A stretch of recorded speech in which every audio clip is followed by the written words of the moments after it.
नमस्कार दोस्तों, स्वागत है आपके अपने इस YouTube channel study lover Biku में। हमने एक सीरीज़ शुरू किया था जिसमें एसएससी जीडी 2023 के लिए पॉलिटी का रिवीजन क्लास ले रहे थे। इसमें हमने काफ़ी कुछ पढ़ लिया है और आज जो है हम प्रस्तावना के ऊपर चर्चा करेंगे। हम पहले ही बता चुके हैं, यह जो क्लास होगा रिवीजन बेस होगा, शॉर्ट ओरिएंटेड होगा। कुछ लिखने का प्रयास न करें, बस एयरफोन लगा के मेरी क्लास को 2 से 3 बार सुने, यह आपको याद हो जाएगा और इससे बनने वाला किसी भी प्रकार का प्रश्न जो होगा इससे बाहर नहीं जाएगा। तो क्लास को शुरू करने से पहले आप लोगों से अनुरोध है, अगर आपने हमारे इस YouTube चैनल को सब्सक्राइब नहीं किया है तो प्लीज़ इसे सब्सक्राइब करें तथा ज़्यादा से ज़्यादा लोगों को भी शेयर कर सके ताकि डिजिटल दुनिया के माध्यम से लोग जो है हमारे क्लास को पढ़ सके और जान सके। देखिए, क्लास को शुरू करते हैं हम। उद्देशिका या प्रस्तावना, क्या कहते हैं? उद्देशिका या प्रस्तावना, इंग्लिश में इसे प्रिम्बल कहा जाता है। इंग्लिश में इसे क्या कहते हैं? प्रिम्बल कहते हैं। संविधान में प्रस्तावना शब्द का उल्लेख नहीं है। क्या है? प्रस्तावना शब्द का उल्लेख नहीं है, उसमें उद्देशिका शब्द का उल्लेख किया गया है। संविधान में प्रस्तावना शब्द का उल्लेख नहीं है बल्कि उसमें उद्देशिका शब्द का उल्लेख किया गया है। प्रश्न बनता है पहला, जो उद्देशिका क्या है? देखिए, पहला प्रश्न बनता है उद्देशिका क्या है। उद्देशिका देखिए, यह एक प्रकार से शॉर्ट चीज होता है। क्या होता है? शॉर्ट होता है, जिसमें संविधान का सारा निचोड़ कह दिया जाता है। अगर सीधी सी बात में कहे तो उद्देशिका जो होता है एक प्रकार का शॉर्ट होता है, जिसमें या इसे भूमिका कह सकते हैं। आपने देखा होगा लेखक जब बुक लिखते हैं तो उसमें उनका जो पहला पेज रहता है जिसमें वो भूमिका बनाते हैं और कुछ लिखते हैं, बुक का उद्देश्य के बारे में बताते हैं। तो अगर सीधी सी परिभाषा दिया जाए जो उद्देशिका क्या है, तो उद्देशिका जो है एक भूमिका या आमुख की भांति होता है। क्या होता है? भूमिका या आमुख की भांति होता है, जिसमें संविधान के आदर्श, क्या संविधान के आदर्श तथा उद्देश्य का उल्लेख रहता है। क्या रहता है? संविधान के आदर्श तथा उल्लेख का उद्देश्य रहता है तथा किसी भी देश का शासन का स्वरूप कैसा होगा उसके बारे में वर्णन रहता है। तो सीधी सी बात, एक लाइन में जब हम प्रस्तावना का परिभाषा करेंगे तो प्रस्तावना से तात्पर्य है यह भूमिका या आमुख की भांति होता है, जिसमें किसी भी देश के शासन का स्वरूप तथा संविधान के आदर्श एवं उसके उद्देश्य का उल्लेख रहता है। देखिए, प्रस्तावना जो है सर्वप्रथम जवाहरलाल नेहरू के द्वारा संविधान सभा में 13 दिसंबर 1946 को प्रस्तुत किया गया था। जो इससे नेक्स्ट क्वेश्चन बनने वाला है, प्रस्तावना जो है सर्वप्रथम जवाहरलाल नेहरू के द्वारा संविधान सभा में 13 दिसंबर 1946 को प्रस्तुत किया गया था, जिसे संविधान सभा ने 22 जनवरी 1947 को अपना लिया था। यानी कि क्वेश्चन पूछा जाए ये प्रस्तावना कब से लागू है, तो यह जो है 22 जनवरी 1947 से लागू है। नेक्स्ट जो इससे प्रश्न बनने की संभावना है, जो प्रस्तावना का भाषा कहाँ से लिया गया है। 2 प्रश्न इससे बनेगी। जो पहली है, प्रस्तावना पर संकल्पना, यानी प्रस्तावना की संकल्पना किस देश से ली गई है, तो प्रस्तावना की संकल्पना जो है यूएसए, अमेरिका से लिया गया है तथा इसकी जो भाषा पे प्रभाव है, यानी प्रस्तावना की भाषा जो है ऑस्ट्रेलिया से ली गई है। ठीक है, अब देखिए, इसमें कुछ ज़्यादा खास प्रश्न पूछने की संभावना नहीं है, फिर भी हम थोड़ा सा डिटेल्स में चलेंगे और प्रस्तावना का जो महत्वपूर्ण शब्द है, कुछ शब्दावली है जिसके ऊपर हम चर्चा करेंगे। देखिए, महत्वपूर्ण शब्द में सर्वप्रथम जो महत्वपूर्ण शब्द है वह है संपूर्ण प्रभुत्व संपन्न। क्या है? संपूर्ण प्रभुत्व संपन्न, जिसे इंग्लिश में सोवेरेनिटी कहते हैं। देखिए, संपूर्ण प्रभुत्व संपन्न से क्या तात्पर्य होता है? देखिए, यह किसी देश के लिए अत्यंत ही आवश्यक चीज होता है। क्या? संपूर्ण प्रभुत्व संपन्न। संपूर्ण प्रभुत्व संपन्न से तात्पर्य यह होता है कि वह जो देश है, क्या है? वह जो देश है अपने आंतरिक और बाह्य मामले में निर्णय लेने में स्वतंत्र है। क्या है? वह अपने आंतरिक मामले में तथा बाह्य मामले में निर्णय लेने में स्वतंत्र है। देखिए, मतलब समझिए, आंतरिक मामला जैसे राजनीतिक, आर्थिक, सांस्कृतिक ये सब मामले में देश जो है स्वयं डिसीजन लेगा, न कि किसी अन्य देश के परामर्श से डिसीजन लेगा। और बाह्य मामले में देश जो है विदेशी नीति, विदेश नीति, यानी कि हमारा देश किस देश के साथ संबंध स्थापित करना चाहता है, किसके साथ संबंध विच्छेद करना चाहता है, यह जो निर्णय स्वयं लेगा। यानी जो प्रस्तावना जो है किसी राज्य का सबसे महत्वपूर्ण तत्व होता है, सॉरी प्रस्तावना नहीं, संपूर्ण प्रभुत्व संपन्न जो होता है किसी राज्य का महत्वपूर्ण तत्व होता है, जिसमें राज्य अपने आंतरिक और बाह्य मामले में स्वयं डिसीजन लेते हैं। ठीक है, उसके बाद नेक्स्ट जो महत्वपूर्ण शब्द है वो है क्या है, लोकतंत्र। देखिए, लोकतंत्र को पढ़ाने के लिए बैठे तो काफ़ी लंबा पढ़ाना पड़ेगा, लेकिन हम पहले ही आपको बोले हैं ये शॉर्ट ओरिएंटेड क्लास है। तो सर्वप्रथम हम लोकतंत्र को देखेंगे। जो लोकतंत्र का डिफिनीशन जो सबसे सटीक बैठता है, लोकतंत्र का जो डिफिनीशन सटीक बैठता है वह अब्राहम लिंकन के द्वारा दिया गया है, जिसमें वह कहते हैं लोकतंत्र जो है जनता का क्या है, जनता का, जनता के द्वारा जनता के लिए किया गया शासन है।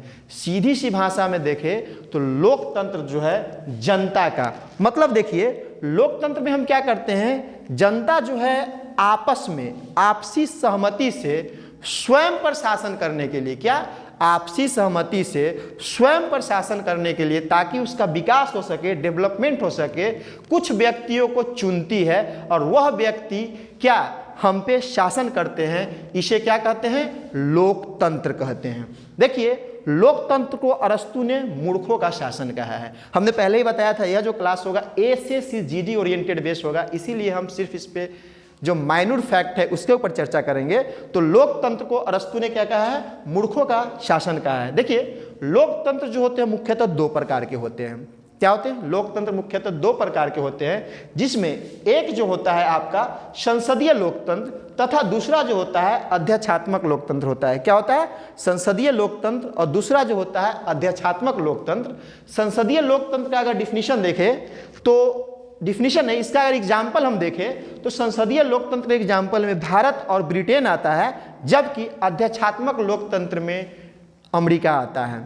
आपको अगर एग्जाम्पल से पूछा जाए जो अमेरिका में किस प्रकार की शासन प्रणाली है, तो अमेरिका में जो है अध्यक्षात्मक शासन प्रणाली है, और संसदीय लोकतंत्र प्रणाली कहाँ पे है, तो भारत और ब्रिटेन में है जो संसदीय लोकतंत्र प्रणाली है। दूसरा जो प्रश्न यहाँ से बनने की संभावना है, किसे संसदीय व्यवस्था का जननी कहा जाता है, तो ब्रिटेन को, किसे, ब्रिटेन को संसदीय व्यवस्था का जननी कहा जाता है। नेक्स्ट जो बहुत ही महत्वपूर्ण शब्द है वह है पंथ निरपेक्ष। देखिए, प्रस्तावना में एक शब्द उल्लेख किया गया है जिसे कहते हैं पंथ निरपेक्ष। देखिए, पंथ निरपेक्ष से तात्पर्य है राज्य का कोई अपना धर्म नहीं होगा। क्या बताया हमने, राज्य का कोई अपना धर्म नहीं होगा, तथा राज्य जो है किसी विशेष धर्म को प्रोत्साहन नहीं देगा, तथा राज्य जो है अपना कार्य संवैधानिक आधार पे करेगा, न कि धार्मिक आधार पे करेगा। इसी को क्या कहते हैं, पंथ निरपेक्ष कहते हैं। देखिए, पंथ निरपेक्ष और धर्म निरपेक्ष यह एक विवाद का विषय है, और दोनों जो है दो डिफरेंट चीज़ है। इसे किसी और क्लास में हम चर्चा करेंगे, क्योंकि यहाँ जो हमारे संविधान के प्रस्तावना में धर्म निरपेक्ष न बोल के पंथ निरपेक्ष शब्द का उल्लेख किया गया है। ठीक है, अब हम नेक्स्ट आते हैं समाजवाद। देखिए, समाजवाद ही बहुत भयंकर टॉपिक है, लेकिन हम इसको छोटे से माध्यम से इसको पढ़ेंगे। समाजवाद, देखिए समाजवाद के मुख्यतः प्रवर्तक किसे माना जाता है, कार्ल मार्क्स और लेनिन को माना जाता है। लेकिन अगर प्रवर्तक के रूप में सिर्फ पूछे तो कार्ल मार्क्स को इसका प्रवर्तक माना जाता है। किसे, समाजवाद का। और कार्ल मार्क्स ने ही दास कैपिटल नामक पुस्तक लिखा था। नेक्स्ट देखिए, समाजवाद को जब हम डिफिनीशन देते हैं तो मार्क्स के अनुसार समाजवाद जो है मार्क्स के अनुसार संपत्ति का समाजीकरण क्या करना चाहता है, संपत्ति का समाजीकरण करना चाहता है, तथा समाज को कैसा स्थापित करना चाहता है, समाज जो होगा शोषण विहीन होगा और इसके साथ साथ वर्ग विहीन होगा। देखिए, डिफिनीशन को कैसे देखेंगे, जो कार्ल मार्क्स किस प्रकार का समाजवाद चाहते हैं, तो कार्ल मार्क्स के अनुसार एक ऐसा समाजवाद होगा जिसमें संपत्ति का समाजीकरण होगा, यानी संपत्ति पर सारे समूह का अधिकार होगा, तथा जो समाज होगा वर्ग विहीन होगा, न उसमें कोई जाति होगी न कोई धर्म होगा, और उसके साथ साथ ही वह जो होगा शोषण विहीन समाज होगा। परंतु कार्ल मार्क्स जो यह शोषण विहीन और वर्ग विहीन समाज की बात करते हैं, इसको पाने का साधन जो है बताते हैं वह है वर्ग संघर्ष। क्या है? वर्ग संघर्ष। अर्थात कार्ल मार्क्स के अनुसार समाजवाद को पाने के लिए मुख्यतः जो मजदूर वर्ग है, क्या है? मजदूर वर्ग है, वह बर्जुआ वर्ग के खिलाफ क्या करेगा? हथियार लेके संघर्ष करेगा और इसके साथ ही क्या? समाजवाद की स्थापना की जाएगी। अब प्रश्न उठता है, हमारे संविधान में समाजवाद को उल्लेख किया गया है, तो इसका भारतीय परिप्रेक्ष्य में क्या आशय बनता है? भारतीय परिप्रेक्ष्य में समाजवाद का आशय मार्क्सवाद से बिल्कुल विपरीत है। कैसे विपरीत है? देखिए, भारतीय समाजवाद का आशय होता है, यह एक वर्ग विहीन समाज की बात करता है, शोषण विहीन समाज की बात करता है, परंतु इसको पाने का जो इसका रास्ता है मार्क्सवाद से अपोजिट है। इसके पाने के रास्ता में वह लोकतंत्र और चुनाव के प्रक्रिया के द्वारा समाजवाद को पाना चाहता है, न कि वर्ग संघर्ष के माध्यम से। इसीलिए समाजवाद को भारत में लोकतांत्रिक समाजवाद कहते हैं। क्या कहते हैं? लोकतांत्रिक समाजवाद कहते हैं। आशा करते हैं आप लोग समाजवाद को समझ गए हैं छोटे से क्लास में। अब जो नेक्स्ट महत्वपूर्ण शब्द है वह है गणतंत्र। देखिए, प्रस्तावना में जो हमने काफी सारे शब्दों के ऊपर चर्चा किया, उसमें अगला शब्द जो है गणतंत्र। गणतंत्र का तात्पर्य क्या होता है? देखिए, गणतंत्र का तात्पर्य होता है, इसमें जो हमारे देश के प्रमुख होते हैं, क्या होते हैं? देश के प्रमुख होते हैं, यह वंशानुगत नहीं होते हैं। देखिए, पहले के जमाना में जो राजा था उसका पुत्र उसका उत्तराधिकार होता था, उसका पुत्र उस देश का प्रमुख होता था, ठीक है, तो इसे क्या कहते थे? राजतंत्र कहते हैं। लेकिन आधुनिक युग में हमने लोकतंत्र और गणतंत्र को अपनाया है। तो गणतंत्र में क्या होता है? हमारे देश के जो प्रमुख होते हैं, क्या होते हैं? हमारे देश के जो प्रमुख होते हैं, यह जो होते हैं वंशानुगत नहीं होते हैं, बल्कि इनका जो चुनाव होता है यह प्रत्यक्ष या अप्रत्यक्ष प्रणाली के द्वारा होता है। अर्थात अगर इसे समेटे हम तो इसका मतलब यह निकलता है, जो हमारा गणतंत्र है इसमें जो हमारे देश के प्रमुख है वंशानुगत न होके चुनाव के माध्यम से, चाहे वह प्रत्यक्ष हो या अप्रत्यक्ष हो, उनका चुनाव किया जाता है। देखिए, भारत में जो गणतंत्र है वह ब्रिटेन के गणतंत्र से अलग है। ब्रिटेन में जो है राजतंत्र लोकतंत्रात्मक है, क्योंकि वहाँ जो उनका देश का संवैधानिक प्रमुख है वह वंशानुगत होते हैं। अभी आपने न्यूज में सुना होगा, वहाँ की जो महारानी एलिजाबेथ द्वितीय है, जो ब्रिटेन की संवैधानिक प्रमुख हुआ करती थी, उनकी मृत्यु हो गई है और उनके पुत्र जो है ब्रिटेन के अगले संवैधानिक प्रमुख होंगे। यानी कि क्या चल रहा है? पोस्ट जो है वंशानुगत चल रहा है, ठीक है। जबकि हमारे देश के जो अभी प्रमुख है, जो द्रौपदी मुर्मू जी बनी है, जो 15वें राष्ट्रपति है, और यह उड़ीसा संविधान से आती है, संविधान सभा से आती है। और जो द्रौपदी मुर्मू जी है, यह पहली आदिवासी है जो भारत का क्या बनी है? राष्ट्रपति बनी है। और इसके साथ ही अगर इससे क्वेश्चन पूछे तो द्रौपदी मुर्मू जो है झारखंड का राज्यपाल भी रह चुकी है, ठीक है। देखिए 15वां, देखिए एक छोटा सा क्वेश्चन कंसेप्ट क्लियर कर देता हूँ यहाँ पे मैं आपको। जो द्रौपदी मुर्मू जी है, जो 15वीं राष्ट्रपति है और दूसरी महिला राष्ट्रपति है, परंतु प्रथम आदिवासी महिला है। और नेक्स्ट क्वेश्चन, जो अभी उपराष्ट्रपति है धनखड़ जी, जगदीप धनखड़ जी, जो राजस्थान क्षेत्र से आते हैं, उनसे पूछा जाता है कितनेवें हैं? 14वें हैं, या 14वें उपराष्ट्रपति हैं। और देखिए, ठीक है, तो हमने संपूर्ण मिला के प्रभुत्व संपन्न, लोकतंत्र, पंथ निरपेक्ष, समाजवाद और गणतंत्र के ऊपर चर्चा किया। देखिए, विश्व का प्रथम गणतंत्र किसे कहा जाता है? आपको पता है? वैशाली जी, बिल्कुल, वैशाली को विश्व का प्रथम गणतंत्र कहा जाता है।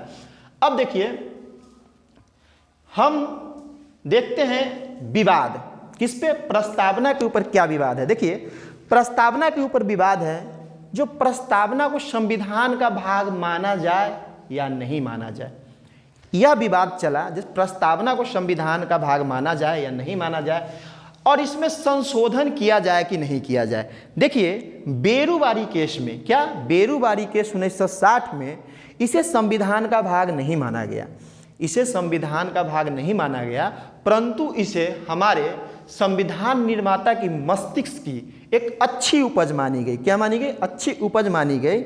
इसीलिए बेरुवारी केस में कहा गया जो प्रस्तावना में संशोधन संभव नहीं है। अर्थात प्रस्तावना जो है संविधान का भाग भी नहीं है और इसमें संशोधन भी नहीं किया जा सकता है। परंतु देखिए केशवानंद भारती केस, दूसरा केस कौन सा आता है, केशवानंद भारती केस। इसमें न्यायालय ने निर्णय देते हुए कहा जो प्रस्तावना जो है यह संविधान का भाग है। क्या है, संविधान का भाग है तथा इसमें संशोधन भी किया जा सकता है। देखिए क्या चेंज हो गया, इसमें संशोधन भी किया जा सकता है, परंतु उन्होंने एक शब्द को ऐड कर दिया। केशवानंद भारती केस में एक शब्द को ऐड किया गया जिसमें कहा गया प्रस्तावना में संशोधन तो हो सकता है परंतु मूल ढांचे को छोड़ के। अब यहाँ पे एक नया शब्द आया, मूल ढांचा, बेसिक स्ट्रक्चर। देखिए बेसिक स्ट्रक्चर से क्या समझते हैं, इसका कोई परिभाषित डिफिनीशन तो नहीं है, लेकिन सुप्रीम कोर्ट के अनुसार कहा जाए मूल ढांचा जो है एक ऐसी सूची है, क्या ऐसी सूची है जिसके बिना संविधान की कल्पना संभव नहीं है। यानी मूल ढांचा ना हो तो संविधान भी नहीं होगा। और मूल ढांचा तय कौन करेगा, तो मूल ढांचा जो है समय समय पर सुप्रीम कोर्ट बताएगा जो कौन सा मूल ढांचा है और कौन सा मूल ढांचा नहीं है। जैसे इसको एग्जाम्पल से समझते हैं, भारत का संसदीय लोकतंत्र, इसे सुप्रीम कोर्ट ने मूल ढांचा घोषित किया है। अब अगर हम भारत में अध्यक्षात्मक लोकतंत्र लाना चाहे संविधान संशोधन करके तो हम नहीं ला सकते हैं, क्योंकि हमने क्या कहा, जो संविधान में संशोधन किया जा सकता है परंतु मूल ढांचे के सिद्धांत को छोड़ के। और सुप्रीम कोर्ट ने ऑलरेडी मूल ढांचा किसे घोषित कर रखा है, हमने देखा जो संसदीय लोकतंत्र को मूल ढांचा घोषित कर रखा है। तो हमने विवाद देख लिया, विवाद में देख लिया फाइनली क्या निर्णय निकल के आया, जो प्रस्तावना जो है संविधान का भाग है, इसमें संशोधन भी किया जा सकता है परंतु मूल ढांचे को छोड़ के। अब जो देखिए इस पे नेक्स्ट आते हैं, क्या प्रस्तावना परिवर्तनीय है या अपरिवर्तनीय है, यानी यह वाद योग्य है या अवाद योग्य है। अर्थात अन्य भाषा में कहे तो प्रस्तावना को लागू करवाने के लिए क्या आप सुप्रीम कोर्ट जा सकते हैं? जी बिल्कुल भी नहीं। आप प्रस्तावना को लागू करवाने के लिए सुप्रीम कोर्ट नहीं जा सकते हैं, यानी प्रस्तावना जो है अपरिवर्तनीय है। मूल अधिकार क्या था, हमने बताया था मूल अधिकार परिवर्तनीय है। फिर हमने पिछली क्लास में नीति निर्देशक तत्व के ऊपर चर्चा किया था, जिसमें मैंने आपको बताया था जो नीति निर्देशक तत्व जो है क्या है, अपरिवर्तनीय है, और उसके साथ ही उद्देशिका भी जो है क्या है, अपरिवर्तनीय है। अब देखिए उद्देशिका का जब हम मूल्यांकन करते हैं तो उद्देशिका के बारे में लोगों ने बहुत कुछ कहा है, क्योंकि इसमें काफ़ी अच्छी अच्छी बातें का क्या किया गया है, उल्लेख किया गया है। तो के.एम. मुंशी साहब हैं, क्या है, के.एम. मुंशी साहब है जो उद्देशिका को कहते हैं, जो उद्देशिका जो है राजनीतिक जन्म पत्री है। क्या है, राजनीतिक जन्म पत्री है। और गजेंद्र गजकर, न्यायमूर्ति गजेंद्र गजकर साहब जो है इसे क्या कहते हैं, संविधान की कुंजी कहते हैं। क्वेश्चन बनने की जो संभावना है, जो यह कथन किसने कहा यही पूछ सकता है। तो के.एम. मुंशी ने उद्देशिका को राजनीतिक जन्म पत्री कहा और गजेंद्र गजकर जी ने इसे क्या कहा है, संविधान की कुंजी कहा है। देखिए प्रस्तावना में एक बार संशोधन हुआ और 3 शब्दों को ऐड किया गया है। क्या मैंने बताया आपको, प्रस्तावना ने एक बार संशोधन करके 3 शब्दों को ऐड किया गया, अर्थात 42वां संविधान संशोधन करके इंदिरा गांधी के समय प्रस्तावना में समाजवादी, पंथ निरपेक्ष और अखंडता, क्या, समाजवादी, पंथ निरपेक्ष और अखंडता शब्द को ऐड किया गया है। देखिए यह एग्जाम के दृष्टिकोण से तो महत्वपूर्ण, इसमें से क्वेश्चन बनने की संभावना नहीं है। अगर क्वेश्चन पूछेगा भी तो एक नेहरू जी के द्वारा इसे प्रस्तुत किया गया और कब लागू किया गया था। फिर भी यह इसलिए महत्वपूर्ण है ताकि आप अपने भारत के संविधान को जान पाइए, जिसमें क्या चीज़ के बारे में उल्लेख किया गया है और उसके कुछ मीनिंग को जान सकिए। तो आज का क्लास यहीं पे समाप्त होता है। नमस्कार।